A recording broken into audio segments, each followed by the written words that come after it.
Hello everyone and welcome back to another episode of our photography review show.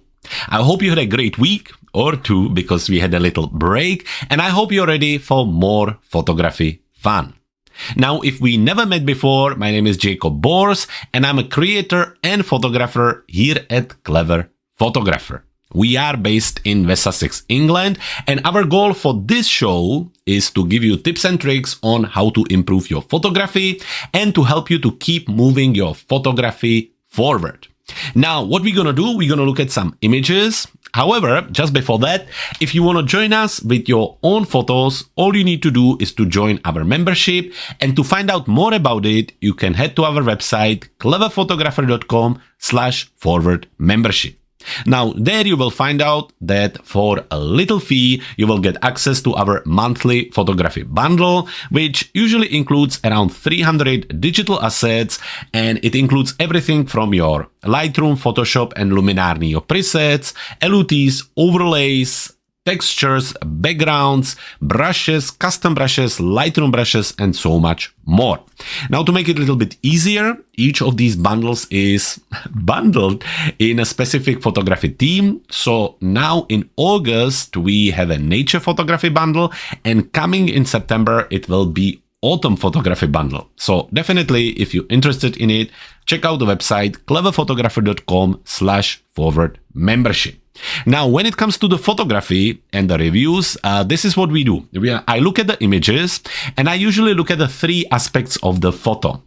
I look at the technical part. This is where I look at things like exposure, sharpness, noise, and all that technical bit that is very important for a good photo. After that, I look at the artistic part. This is where I look at the things like framing, composition, storytelling, all these fun stuff that really brings the picture together. And at the end, if I think that it's beneficial for that specific photo, I try to give you some tips and tricks on how you could edit it. Now, what I use for the editing part is Luminar Neo, and you can find out much more about it on our YouTube channel, as well as on our website, or of course on the website of the software at skylum.com. If by any chance you're thinking about getting it, we have an extra discount code available, and it should be in the description of this video. Anyway, moving out of all of that, it's time to look at your photos and start with the reviewing. Okay, so moving into Luminar Neo, where we're gonna spend most of our time in the catalog module. Here we can review the photos as well as look at the camera details and camera settings. For today's episode, we have three photographers, Caroline, Tony, and Zdeněk. So to start, we're gonna start with this beautiful cityscape capture from Caroline. Now let's make the image a little bit bigger. And as I mentioned, we're gonna look at the technical, artistic, and editing part of the photo. So starting with the technical part, we have the image selected. So let's move to the top right corner of the screen where we're gonna look at the camera details. Now looking at it, this image was captured with the Canon 5D Mark IV, the lens 24 to 70 millimeters. And when it comes to the camera settings here, we are looking at ISO 400, 70 millimeters, f8, and 1/125th of the second. Now looking at it, I think the camera settings in general works very well. Quite manageable ISO, a little bit higher, but nothing that most of the current noise reduction tools or applications cannot take care of. F8, good, give you pretty much sharpness all the way through. So as you can see, there is a slight defocus at the front, which could also be done intentionally. But then when you look at the image, when you zoom in, you can see that there is a lots of sharpness all the way through, almost towards the end of the image, pretty much on the other side of the lake or coast. 1/125th of the second should give you pretty good sharpness even on moving subjects. And looking at it, that's the case. If you would go a little bit faster, you would maybe have it even crispier, but then you would have to adjust the ISO again, and I think this works really well. Generally, what you could have done, you could have maybe go to f7.1. That would give you pretty much the same level of depth of field, and again, it would allow you to lower the ISO a little bit. So we already look at it, but in general, the sharpness is very good. There is a little bit of a visible noise, but it's nothing crazy. Again, nothing visible. And actually, to this specific image, it adds a little bit of that cinematic vintage feel anyway. So I think it works very well. So that's good. That's all good. The light is quite nice, diffused. There are not really heavy shadows. Nothing that is distracting. It's nice and bright. The exposure is good. So overall, technically, I think this is very well done. So once we're done with that, we're going to move into the artistic part. This is where, again, we're talking about composition, framing, and the overall idea, the overall message of the photo. So Caroline, in general, I really like it. It has a really nice flow. Obviously, the two trams or, these kind of vehicles next to each other look very, very good. The light looks good. The depth of the image looks good. It really gives you the feel of depth. I think it's very nicely framed. So all of that works good. Now, from my point of view, what I would maybe do a little bit differently for next time, I would look a little bit more for symmetry, if it would be possible. So maybe a few steps towards the side and kind of try to place this in the center of the image would add another whole value to the composition, the symmetry, especially when you have the two trams next to each other, two set of these rails next to each other. I think that would really work very well and it would give you a really, really nice result. So that would be pretty much the main thing for me to look out for. Obviously, I would wish, that's more wish than actually something you could have done. I would have wished that the people wouldn't be there. There are different options on what you can do with it if you want to. There are some generative tools if you want to try to replace these places and things. But if you don't want to, then you have to be a little bit more patient. But they are not distracting. They don't necessarily wear anything that take over the image. Like sometimes when you have somebody in really bright color, bright red, bright green, they can take lots of attention away from the image. But I think as they're in black and it's only 3 of them, it works quite well. So all in all, Caroline, it's a very, very lovely photo. Now, when it comes for the editing, I think it's very, very nice. It has a nice flow to it. It has a natural colors. It has that kind of Mediterranean or kind of seaside vibe to it. So I think it looks very, very good. I'm very, very happy with it. I mean, you could do a few things. You could maybe darken the foreground to add more attention towards your trams. Or as I mentioned, you could try to use the generative tools to remove some of these people. So since we're here, let's try it. Let's try the Gen Erase. And once we do that, what we need to do is to select at least one of the subjects. So we're going to do that. Let's just basically brush over this gentleman here. And once we're done with that, all we need to do is to click on Erase. Now, I don't know if you used the tool before or not, but basically what it does, it's going to take the selection, it's going to send it to the cloud where the AI will try to figure out what to replace it with. Now it will use millions and millions of images to try to replace it with, and guess how it could be done. Sometimes it works right away. Sometimes you need to do it a few times. So let's have a look at it. This result isn't really that great. So let's add a little bit of extra selection to it. And let's hit Erase again. Again, it's going to do the same thing. And pretty much this way, you kind of keep sending it back and forward until you get the result you are looking for. On some images, it works great. On some images, it just doesn't work at all. And you just have to try to remove the people differently. So in this case, it's not really great. So we're going to leave it. However, at least you know how to use it and how to see if you can remove something like this. So Caroline, thank you for sending your image over. It was my pleasure to look at it. And I hope to see more photos from you in the near future. Moving forward, let's have a look at these 4 images from Tony. So we are looking at lovely macro/nature photography, and looking at it, it's almost like a mixture of different seasons. Looking at it here, some kind of spring, autumn, late summer for the tomatoes. This flower, I'm not really sure, but I'm assuming maybe like a June or July. So it's a lovely selection of different subjects. And if you watched our show before, you know that Tony has a great eye for composition and framing for these natural subjects. So let's look at them. Let's make one image bigger. And starting with the tomatoes here, it's a lovely composition, Tony. However, looking at it, I think one thing that really kind of standing out for me is the depth of field. So you have this kind of main tomato here, which is not really in a focus. Then you have the stern, which is in focus. Then you have another tomato, which is soft, and another which is a little bit softer. So my first impression is that it's quite a lovely idea. However, I would have probably gone for higher f-stop in this case and try to get a little bit more, at least of the foreground in focus. That would be my first thing on this one. Other than that, I think the colors are quite nice. I would probably add a little bit of extra push on these oranges and reds to get the tomatoes stand out even further, and maybe even tune down the green a little bit to get more attention towards the tomatoes. But other than that, I think it's quite nice. The diffuse light, the selection is lovely, but it's the depth of field which kind of a little bit stand out from the photos. Now, looking at the second image, this is lovely. Beautiful capture, great framing, lovely contrast between the background and the flower. The drops, the water drops looks great on it as well. Lots of lovely details, lovely light, lovely depth of field here. So this is really, really good.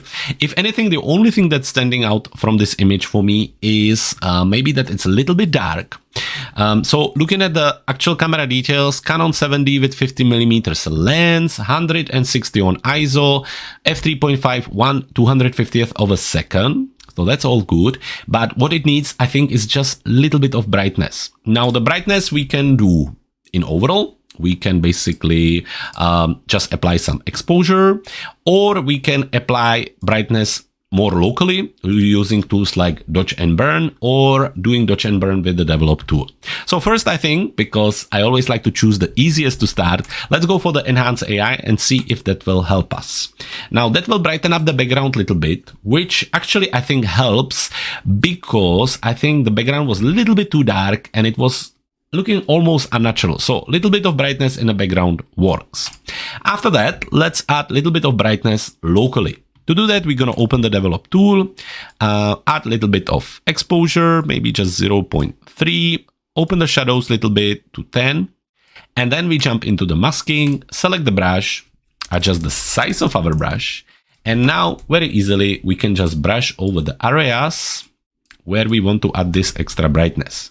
So I'm just following the light which was already on the image. I'm not trying to create something that wasn't there. I'm just trying to make it a little bit stronger. So something like this. If we want to add more attention into the center, we can certainly paint over that, but I think about this is good.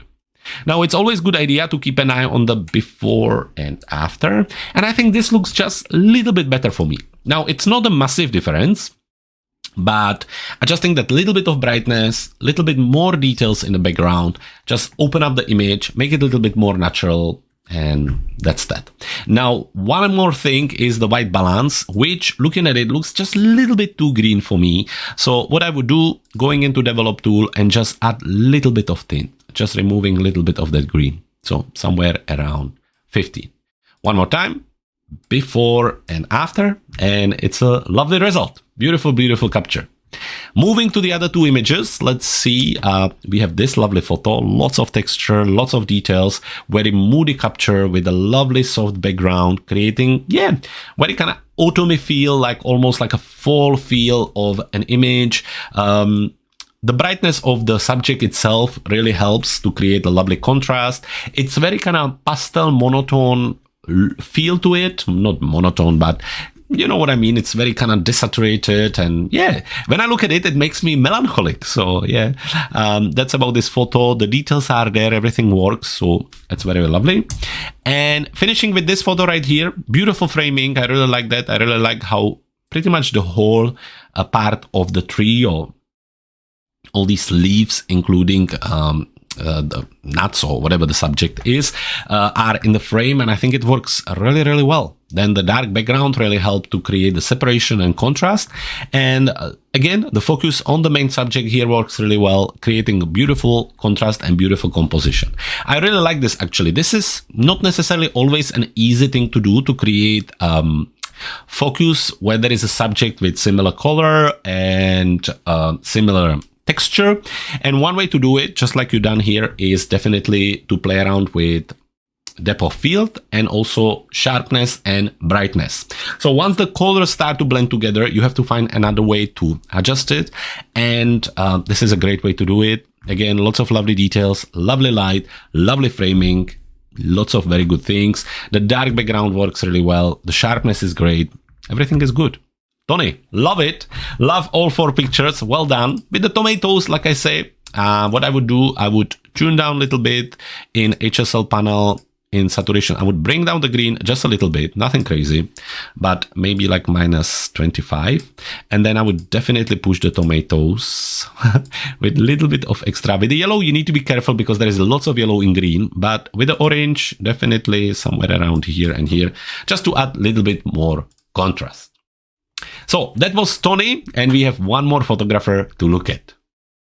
And last photographer of today's episode of the Photography Review Show is one of our regular photographers, and that's Zdeněk. Zdeněk usually share with us a mixture of landscape and beautiful wildlife, mostly from South Africa, where he lives. And today is another beautiful set of images, which I have to say are absolutely stunning. Zdeněk, this is such a beautiful set of photos, beautifully captured with lots of lovely details, lovely texture, lovely color, as well as lovely edit. So I love all of them, and actually I almost feel like I can't really tell you much more about them or what you could do differently. So let's look at it as a series or set of 4 photos, and let's talk about what you've done, and let's just comment on that. So out of the 4, again, it's almost like a series which could be printed and placed next to each other. I think to maybe make it more fit together, I would probably select these 3 and print them and have them next to each other, because the blue almost doesn't fit there, but it's still beautiful anyway. So that would be my selection for my wall, these 3. Yeah, let's start with this one. Captured with Canon 77D with 100 to 400 millimeters. Now, from the camera settings on a picture like this, ISO 400, no problem for wildlife photography, moving birds, definitely. f6.3 and 1/1000 of a second. So 1/1000 of a second to freeze the moment. And this is why you also get a little bit of that noise in the darker areas. But the noise cannot take anything away from the beautiful, beautiful capture. Lots of lovely details, lovely texture. You can see the hair, you can see the color. The light is also very nice. It gives you these little lovely highlights, but actually in this case, they are not distracting at all. So yeah, it's a lovely, lovely photo. Personally, just as a suggestion for this specific photo, I think to remove as much distraction as possible, I would try to remove these parts, just maybe like this part of the grass and this one. You don't have to do it at all, but maybe if you would remove it, it would just really add focus just on the nest and on the bird. The rest of it, great. Now, this is another amazing capture. I mean, you have the birds catching the bee. I mean, that's just such a beautiful capture. Same camera, same lens, different settings, ISO 500, still 1/1000 of a second, f6.3, and yeah, again, beautiful moment. Completely different wildlife photography than we get to see, and I think it's beautiful. Beautiful details on the bee, beautiful details on the bird, and actually on this one, absolutely nothing to add. The bokeh background really works very well, giving you lovely separation and just creates beautiful result. Well done. This one, so the birds flying away with the moving wings, another great capture. Lovely detail on the animal with, as I said, sharpness on the whole bird, except the wing. Beautiful, beautiful. This time higher ISO, so maybe it was getting darker or it was a darker scene, but still beautifully captured and put together. And finally, this image right here, where I wonder if it was a sky replacement, but it would be just my personal thought. Maybe it wasn't at all, because it really fits the scene and it's not visible at all. Still somewhere around the ISO 1000, 1250. Beautiful details. The open wings work really well here. Great texture, great light, just beautifully put together. So Zdeněk, I'm sorry I don't have much to add to your photos this week, because simply they are that good. I think they are incredible. Out of all 4, I think this one is probably my favorite, but that's not really favorite. I mean, every one of them is great in some way. The bird flying out of the nest is absolutely stunning. The bird sitting on a nest as well, so Congratulations. Beautiful set of images and definitely something you should be proud of. So, Zdeněk, thank you for your photos. Thanks to Tony and Caroline as well. Thank you guys for sending your images over.